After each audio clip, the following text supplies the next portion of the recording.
Mesdames et messieurs, arrivée de Monsieur le ministre.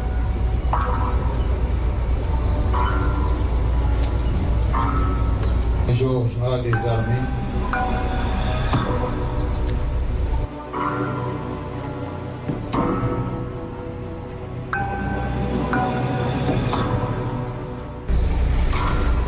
Monsieur le général du corps d'armée, grand chancelier de l'ordre national du Lion, Monsieur le général du corps aérien, chef d'état-major général des armées, Monsieur le général de division, inspecteur général des forces armées, Monsieur le général de brigade,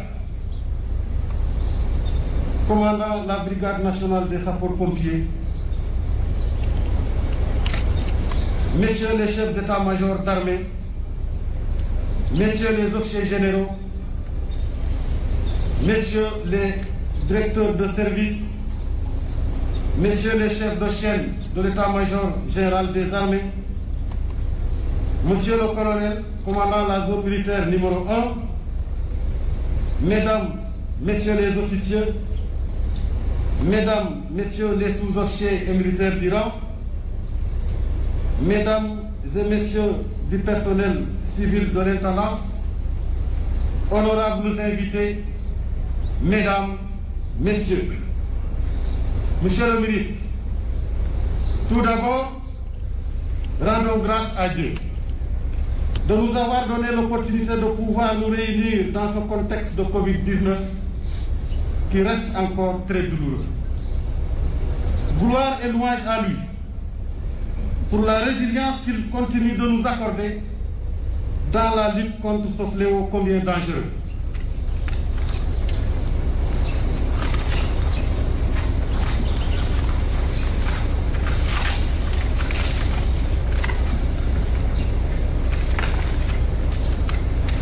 Permettez-moi ensuite, au nom du personnel militaire, l'ensemble du personnel civil de la direction de l'intendance et à mon nom propre, de vous souhaiter la bienvenue et vous remercier de nous honorer de votre présence.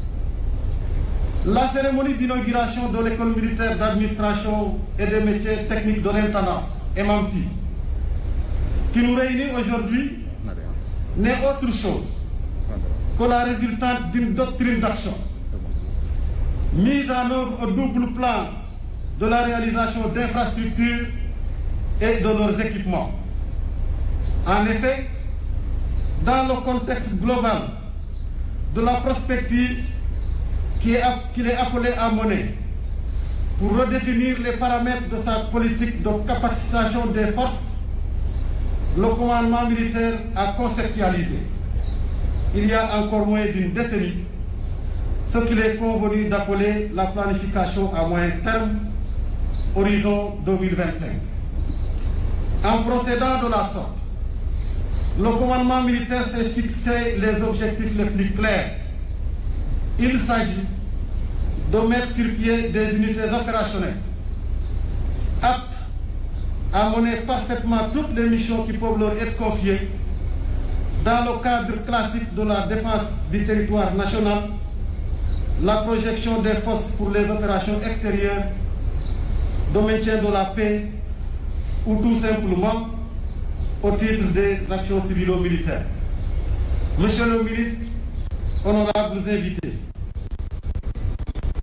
la réalisation de telles ambitions, aussi légitimes qu'elles soient, requiert la mise à disposition de moyens conséquents, au premier rang desquels se trouvent les ressources humaines. Ensuite, leurs équipements individuels et collectifs. Mais force est de constater qu'un tel dispositif, surtout en ce qui concerne la ressource humaine, ne peut atteindre son niveau de potentiel requis s'il n'accède à des infrastructures adaptées qui doivent constituer le socle des conditions de conservation du moral, du minimum de bien-être indispensable à tout acteur de développement et du cadre idéal pour l'instruction comme pour la formation. C'est dans le souci de répondre à un tel besoin que l'EMAMTI a été conçu pour être doté d'infrastructures modernes comprenant singulièrement un bloc pédagogique de 18 salles, dont 12 salles pédagogiques et 6 ateliers pour la couture, la boulangerie, le chaud, le froid et l'électricité. Un bloc hébergement avec 420 lits au profit des militaires d'Iran, dont 180 pour le personnel féminin et 240 pour le personnel masculin. Un bloc hébergement de 84 chambres individuelles au profit des officiers et sous-officiers. Un bloc restauration loisirs composé de 2 réfectoires de 250 et 150 places, d'une cuisine moderne et d'un foyer. C'est pourquoi cette cérémonie, disais-je, revêt une dimension particulière, eu égard à ce qu'elle représente concrètement un actif remarquable du bilan, un actif remarquable parmi les éléments du bilan déjà enregistrés au titre du référentiel Horizon 2025. Monsieur le ministre, cette cérémonie revêt une dimension particulière car son occurrence est à la fois marquée par le besoin d'inaugurer officiellement un chantier aussi important et celui de rebaptiser un camp militaire. Pour ce qui se rapporte particulièrement à l'inauguration, qu'il me soit permis d'exprimer toute ma gratitude au général de corps aérien Biram Diop, chef d'état-major général des armées. Grâce à son entregent et à la fécondité de son carnet d'adresses, il a su mobiliser, dans le cadre global des actions qui sous-tendent son commandement, des ressources budgétaires et extra-budgétaires qui ont permis d'exécuter ces projets de construction, dont l'achèvement des travaux à l'EMAMTI en est une parfaite illustration. Avec le niveau d'équipement qu'elle détient aujourd'hui, l'EMAMTI n'était encore qu'au stade d'une simple compagnie d'instruction, mais qui a déjà sorti 2 promotions de 12 officiers d'administration appartenant aux armées, à la gendarmerie nationale et à la brigade nationale des sapeurs-pompiers en 2018 et 2019, offrira désormais un produit d'une plus grande qualité. Les officiers élèves que vous avez devant vous, qui en constitue la 3e promotion, la promotion entrante, aura le privilège d'en bénéficier les premiers. Je reste donc convaincu que cet espoir est fort partagé par nos partenaires qui trouvent un intérêt à l'EMAMTI. Aussi, voudrais-je saisir cette occasion pour rendre un hommage mérité aux grands anciens, mes prédécesseurs, qui ont eu la vision d'initier un projet aussi noble et viable. Je voudrais également, au nom du général de corps aérien, chef d'état-major général des armées, adresser particulièrement mes compliments aux états-majors de la gendarmerie nationale et de la brigade nationale des sapeurs-pompiers pour la confiance qu'ils ne cessent d'accorder aux armées en leur demandant d'assurer la formation administrative et technique de leur personnel, toutes catégories confondues. Monsieur le ministre, pour ce qui est de la rebaptisation du camp, le chef d'état-major général des armées n'a émis aucune réserve pour prouver qu'elle relève de votre propre initiative et de votre ferme volonté. Car elle doit nous permettre de renouer avec les symboles qui rappellent en permanence les codes moraux de notre identité et renforcent notre ancrage aux traditions. En ma qualité de directeur de l'intendance des armées, je vous en suis très reconnaissant et vous remercie infiniment. Sous ce rapport, je voudrais, au nom de toute la famille de l'intendance, au nom de mes plus proches collaborateurs et en mon nom personnel, vous réitérer mes souhaits de bienvenue. Soyez le bienvenu pour, avec nous, implorer Dieu de nous délivrer du mal de la Covid-19. Soyez le bienvenu pour présider ces deux activités qui surviennent au cours d'une seule cérémonie. Je vous remercie de votre aimable attention. Monsieur le général de corps d'armée, grand chancelier de l'Ordre national des Lions, Monsieur le général de corps aérien, chef d'état-major général des armées, Monsieur le général de division, inspecteur général des forces armées, Monsieur le général de brigade, haut commandant en second de la gendarmerie nationale, Monsieur le général de brigade, commandant de la brigade nationale des sapeurs-pompiers, Messieurs les chefs d'état-major d'armée, Messieurs les officiers généraux, Monsieur l'intendant-colonel, directeur de l'intendance des armées, Messieurs les colonels, directeurs de service, Monsieur le colonel, commandant la zone militaire numéro 1, chers membres de la famille du parrain, Mesdames, Messieurs les officiers, sous-officiers, militaires du rang et personnel civil des armées. Mesdames, Messieurs, honorables invités, c'est avec un grand plaisir que je viens ce matin présider la cérémonie d'inauguration de l'école militaire d'administration et des métiers techniques de l'intendance Mmanti et de baptême du camp qui l'abrite.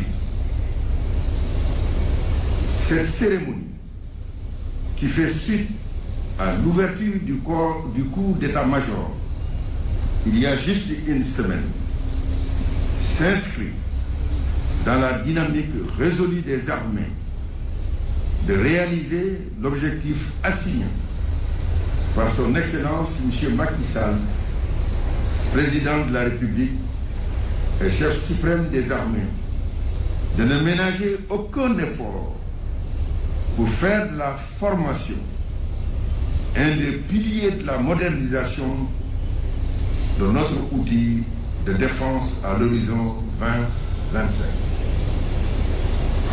Mesdames, Messieurs,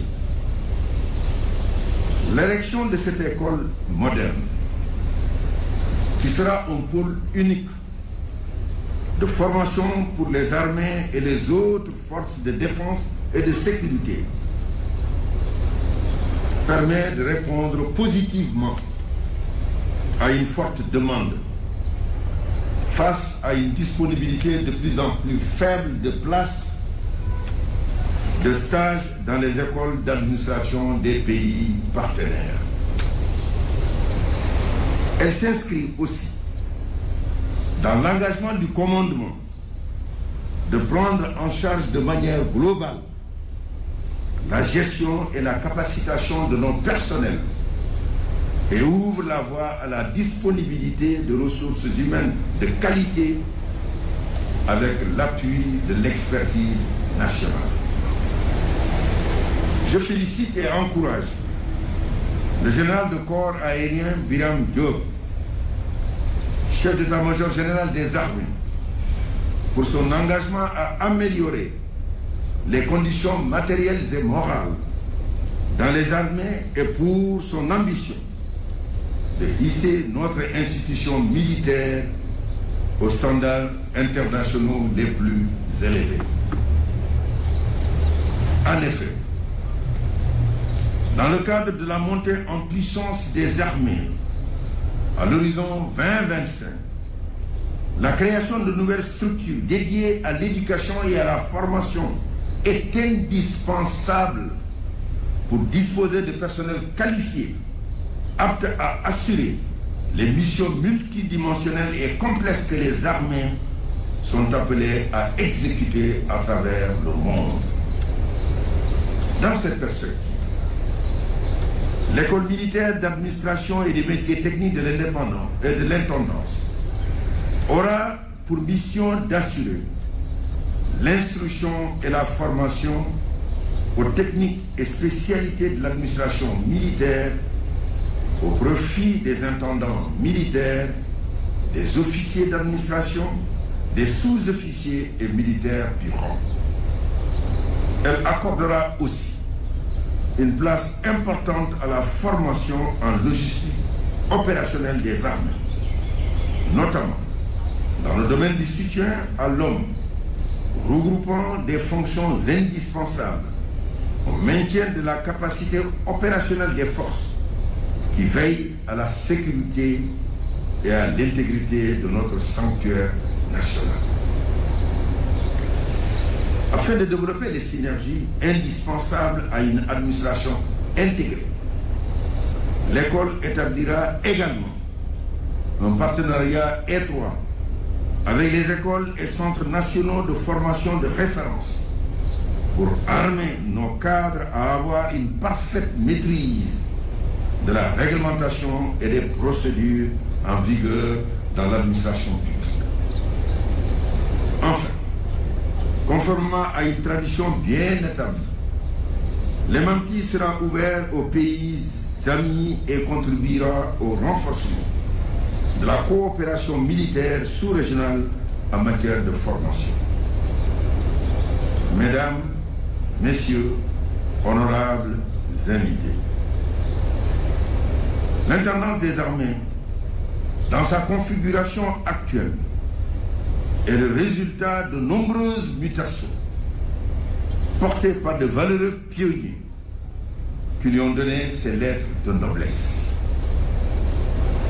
Quel meilleur hommage alors que de baptiser le camp qui va abriter cette nouvelle école du nom d'une personnalité dont la vie et le service vont inspirer les jeunes générations.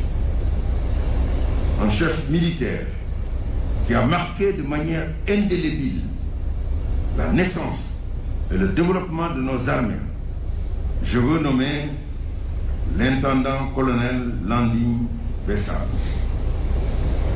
Né en 1932 à Diamaguène, dans le cercle de Nioro-Dinu, il a fait ses études primaires dans la ville du même nom et ses études secondaires à l'école des enfants de troupes de Saint-Louis du Sénégal, actuel Britannique militaire Charles Thioré.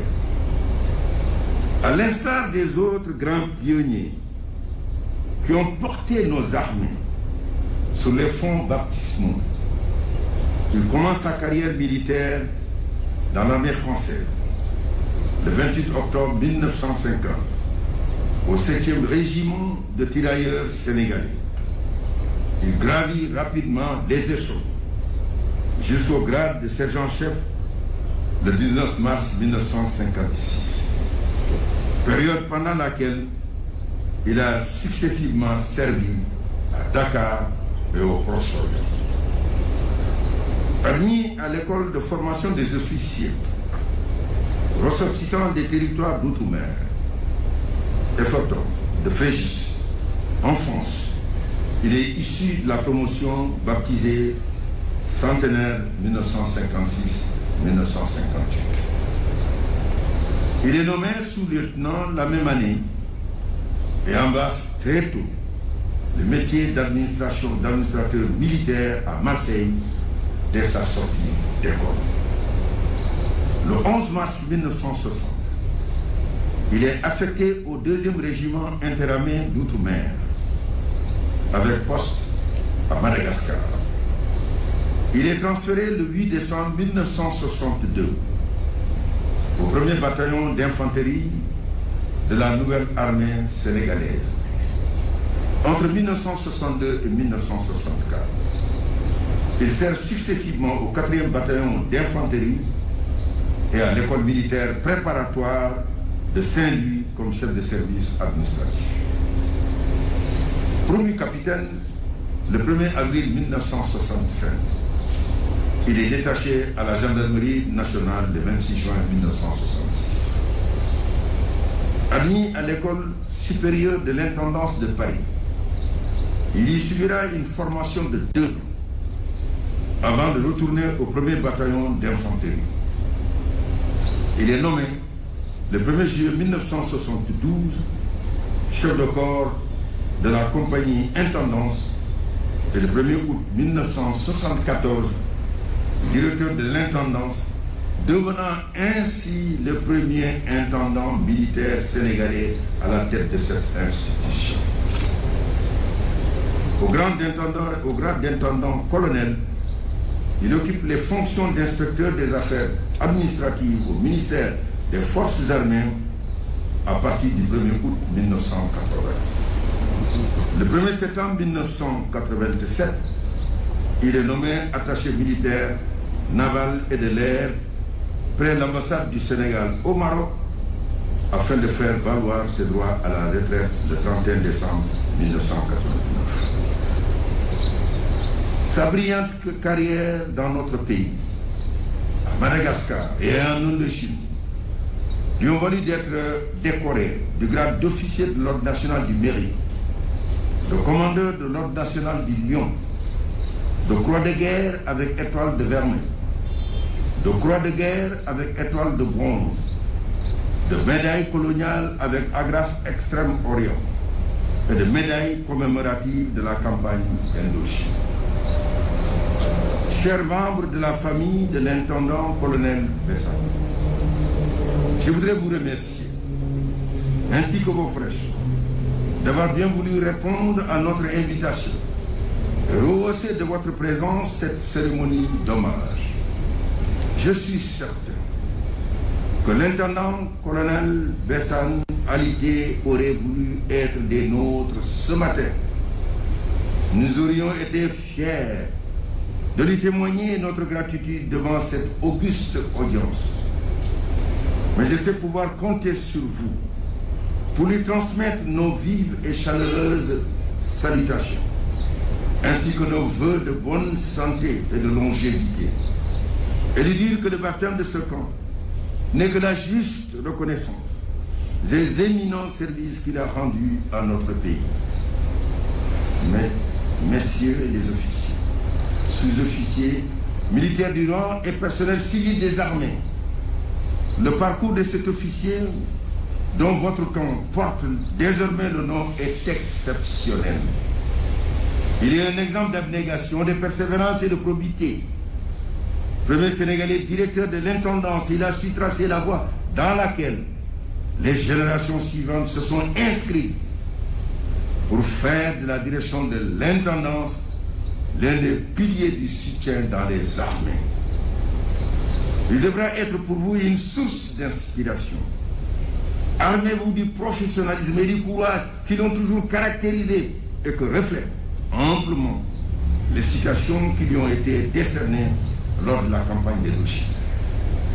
Je vous exhorte à mettre un accent particulier sur la qualité de la formation des stagiaires de cette école qui doit être une référence dans notre pays et dans le cercle des pays partenaires qui nous font déjà confiance pour la formation de leur cadre. Vous devrez aussi accorder une attention particulière à l'entretien et à l'utilisation efficace et rationnelle de cette infrastructure qui a nécessité de lourds investissements. À vous tous, je redis ma confiance et mon soutien. Je compte sur vous pour le succès de cette école. Je vous remercie de votre attention. On nous tue, on ne nous déshonore pas. Monsieur le ministre des Forces armées, représentant son Excellence, le président Macky Sall, chef suprême des armées et le gouvernement du Sénégal. Monsieur le général de corps d'armée, grand chancelier de l'Ordre national du Lion, Monsieur le général de corps aérien, chef d'état-major général des armées, Monsieur le général de division, haut commandant de la gendarmerie et directeur de la justice militaire, Messieurs les officiers généraux, Monsieur le directeur de l'intendance des armées, Messieurs les officiers, sous-officiers, soldats, chacun en vos grades, rangs et qualités. Mesdames, Messieurs, honorables invités, permettez-moi de prendre la parole aujourd'hui au nom de mon père, l'intendant-colonel en retraite Landing Bessane. Je voudrais commencer par me rappeler d'un mot qui avait été prononcé par un officier, professeur, éminent professeur et urologue, qui me disait un jour, parce qu'on s'inquiétait énormément, et il m'a dit ces mots. L'intendant est certes votre papa, mais il appartient à l'armée parce que c'est notre patrimoine. Voilà les mots qu'il a prononcés à notre endroit pour nous faire comprendre la dimension et l'affection que l'armée porte à notre père, l'intendant-colonel Landing Bessane. Entendre dire que son père est un patrimoine est quelque chose qui marque un fils. Et nous, ses enfants, nous ne sommes certainement pas tous réunis ici pour les raisons évoquées tout à l'heure, mais nous sommes quelques-uns ici. Et je voudrais en leur nom donc vous confirmer que nous pouvions observer au quotidien, en tant que membres de la famille du colonel, que nous étions marqués par sa grande passion pour l'armée. Il considérait ses missions plus qu'un simple service, mais comme un véritable sacerdoce. Nous avons l'habitude de le taquiner en disant « Il dort militaire, il se réveille militaire, il reste militaire. Son souffle est militaire. » L'armée sénégalaise, une véritable institution, respectée partout à travers le monde. Nos djambars s'illustrent tous les jours vaillamment sur les théâtres d'opération. L'une des composantes majeures de ces succès, bien que très discrète, est l'intendance. Cette unité, plus muette que l'est la grande muette, est stratégique. La formation de ces futurs éléments est donc très importante. Et Monsieur le ministre des Forces armées l'a rappelé tout à l'heure de manière fort remarquable. Nous mesurons, nous, famille Bessane, l'immense honneur que vous faites à notre père en le désignant comme parrain de la prestigieuse école militaire d'administration et des métiers techniques de l'intendance MMT.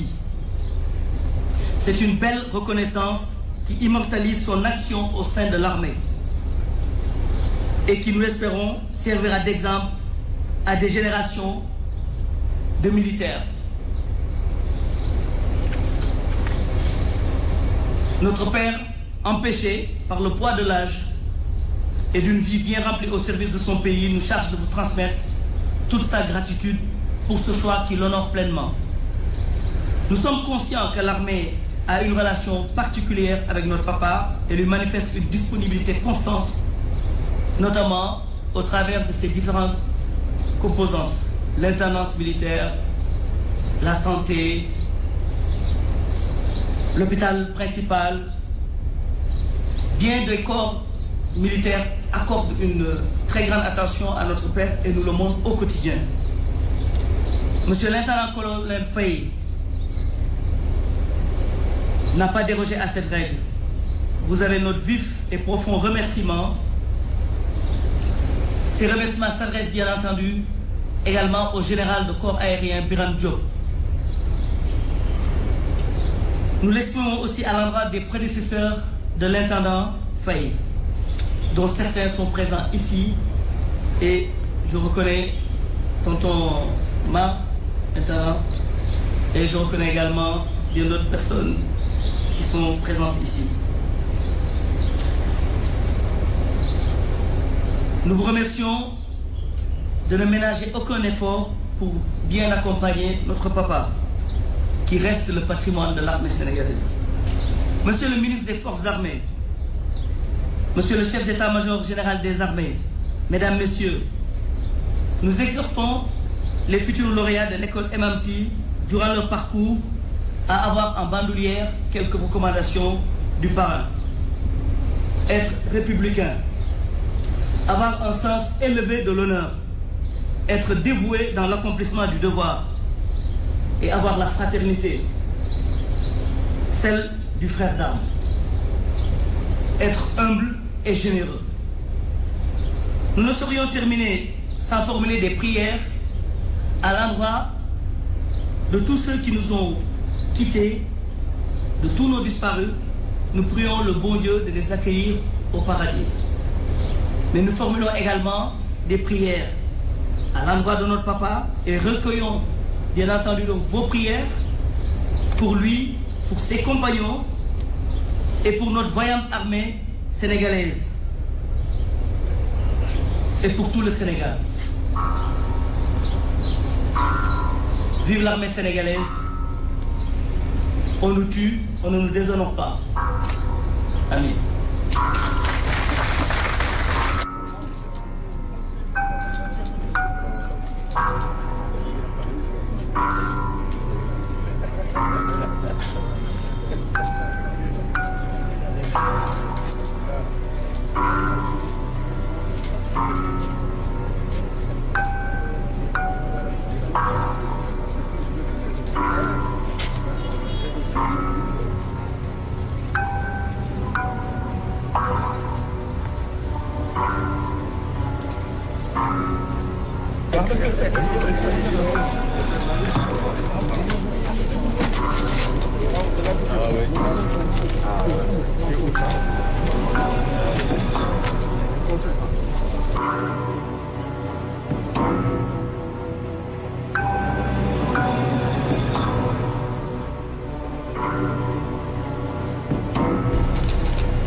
Monsieur le ministre, vous nous avez fait l'honneur d'inaugurer et de baptiser ce camp.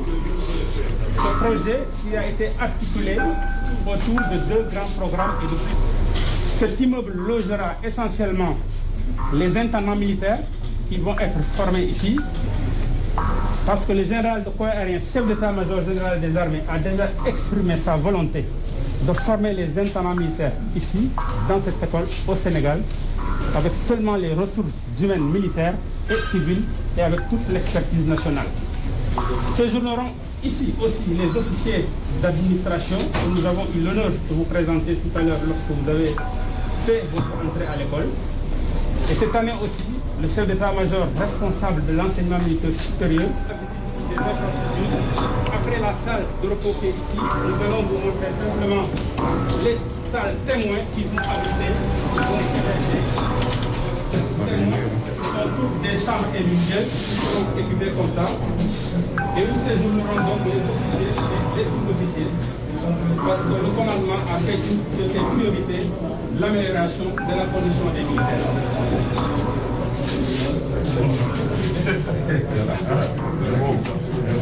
Les officiers des autres rangs qui viendront faire des séminaires au niveau de l'économie d'administration et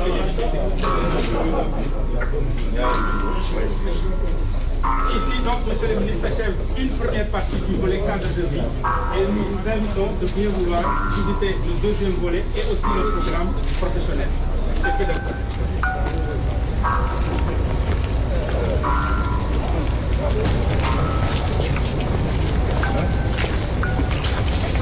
Monsieur le ministre, ici nous avons donc au niveau, tout à l'heure on parlait du programme cadre de vie et du programme pédagogique. Ici nous arrivons dans l'ère du programme pédagogique avec les salles de cours qui sont ici pour les militaires du rang et aussi les sous-officiers et les officiers. Vous le rappeliez tout à l'heure, le sanctuaire national doit être préservé.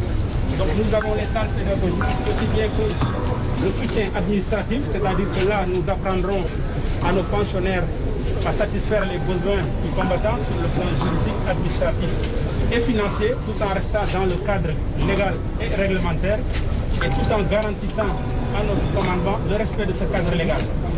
D'autre part, les forces doivent être soutenues, c'est le soutien de l'homme. Nous avons donc prévu ici des salles de travaux pratiques où les fonctionnaires viendront apprendre les métiers techniques de l'intendance, que sont le froid industriel, tout ce qui est boulangerie, tout ce qui est tailleur, habillement, agroalimentaire, de façon à pouvoir soutenir correctement les forces engagées dans la sécurité du sanctuaire national, comme vous le rappeliez tout à l'heure.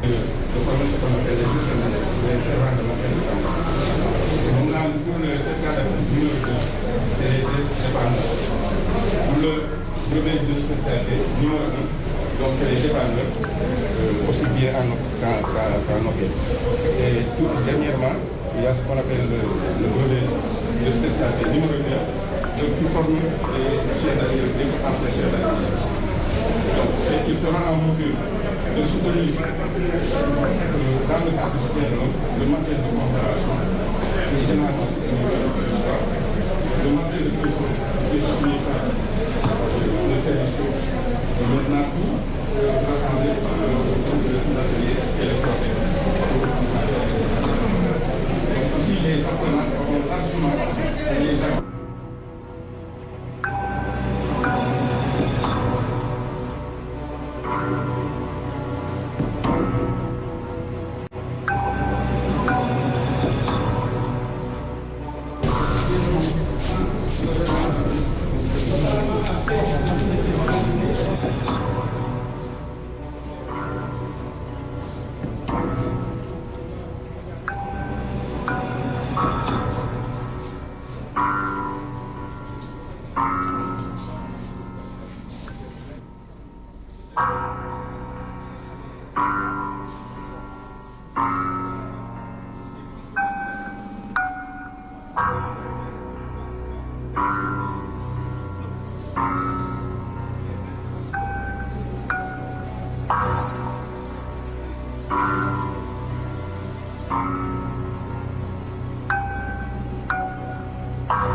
défense des armées.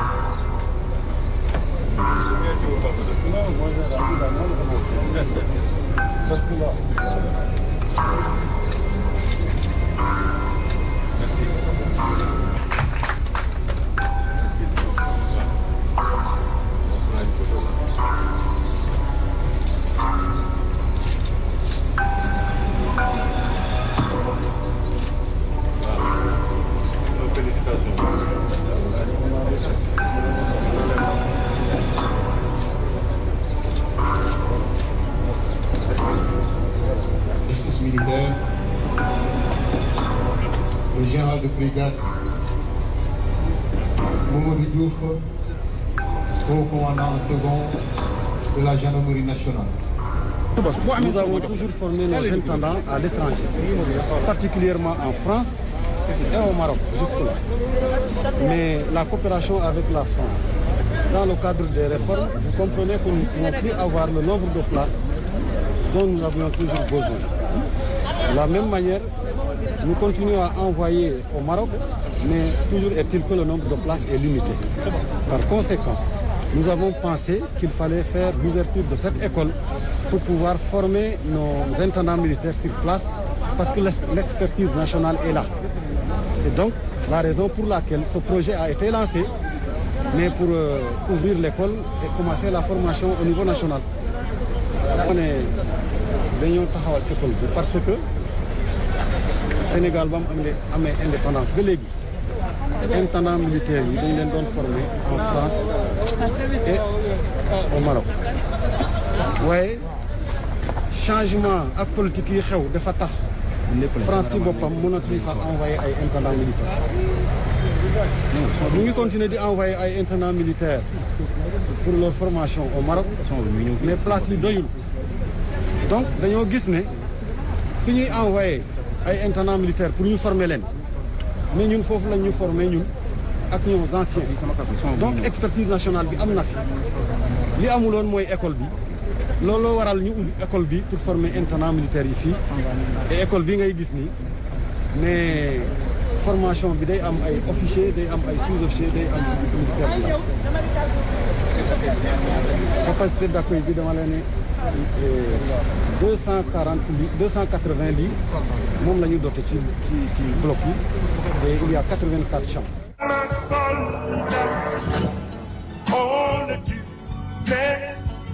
On ne les déshonore